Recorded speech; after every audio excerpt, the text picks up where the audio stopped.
उद्धव ठाकरे अब समझ गए हैं कि उन्हें राजनीति में टिके रहना है तो कांग्रेस का साथ छोड़कर बीजेपी के करीब आना होगा। लेकिन उद्धव ठाकरे की समस्या ये है कि उनसे बगावत कर उनसे सीएम की कुर्सी, पार्टी चुनाव चिन्ह सब कुछ छीन लेने वाले एकनाथ शिंदे बीजेपी के साथ हैं।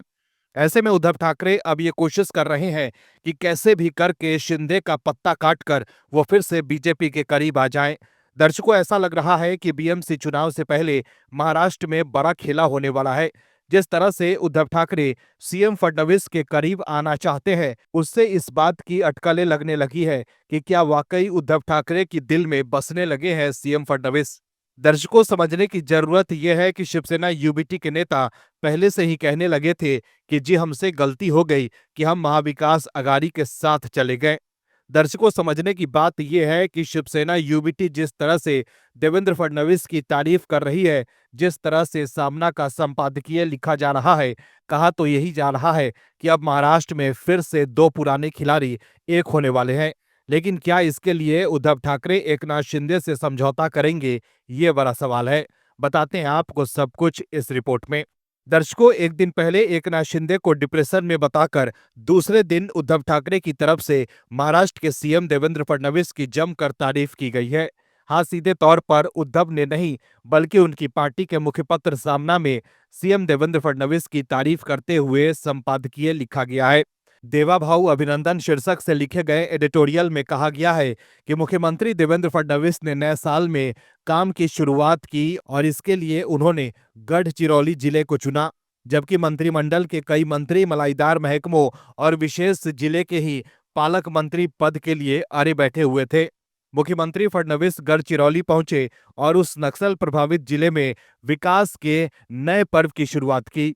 सामना के लेख की हर लाइन कुछ मैसेज देती दिख रही है। साफ तौर पर कोई कुछ नहीं कहेगा, लेकिन ये बदला मिजाज एक बड़ा संकेत दे रहा है। वही संजय राउत ने मीडिया से कहा है कि हमने सीएम देवेंद्र फडणवीस का अभिनंदन किया है, सराहना की है, क्योंकि सरकार ने अच्छा काम किया है। भले ही हम विपक्ष में हैं, लेकिन महाराष्ट्र राज्य हमारा भी है। ऐसे में अब सवाल उठने लगा है कि क्या महाराष्ट्र में फिर कुछ बड़ा उलटफेर होने वाला है। आपको बता दें कि सामना के एडिटर उद्धव ठाकरे ही हैं। वहीं सीएम फडणवीस की तारीफ में लिखे गए लेख के एक दिन पहले सामना में उप मुख्यमंत्री एकनाथ शिंदे के लिए लिखा गया था कि खुद उप मुख्यमंत्री शिंदे डिप्रेशन की गर्त में हैं। ऐसा उनके करीबी लोगों का कहना है और उनका ज्यादा समय सतारा के दरे गांव में बीतता है। गांव के लोगों का कहना है कि वे अमावस्या के मौके पर गांव के खेत में राष्ट्र कार्यों की अग्नि प्रज्वलित करते हैं। उससे महाराष्ट्र की जनता के हाथ क्या लगेगा। कुल मिलाकर देखें तो एक तरफ तो सामना में उद्धव ठाकरे और संजय राउत सीएम फडणवीस की तारीफ में कसीदे पढ़ रहे हैं, तो वहीं दूसरी तरफ एकनाथ शिंदे पर निशाना साध रहे हैं। ऐसे में सवाल है कि क्या उद्धव ठाकरे महायुति में एकनाथ शिंदे की जगह लेना चाहते हैं। दर्शकों, उद्धव ठाकरे के साथ समस्या ये है कि कहीं शरद पवार ही न उनसे पहले बीजेपी के साथ चले जाएं, क्योंकि शरद पवार की बेटी सुप्रिया सुले भी सीएम फडणवीस और बीजेपी सरकार की तारीफ कर रही है। खबर तो ये भी आ रही है कि पवार परिवार के कई लोग चाहते हैं कि पवार फैमिली एक हो जाए। इसके लिए पवार फैमिली के लोग कोशिश भी कर रहे हैं। ऐसे में क्या शरद पवार गुट का डर भी उद्धव ठाकरे को है, इसलिए वो अब खुलकर बीजेपी की तारीफ करने लगे हैं।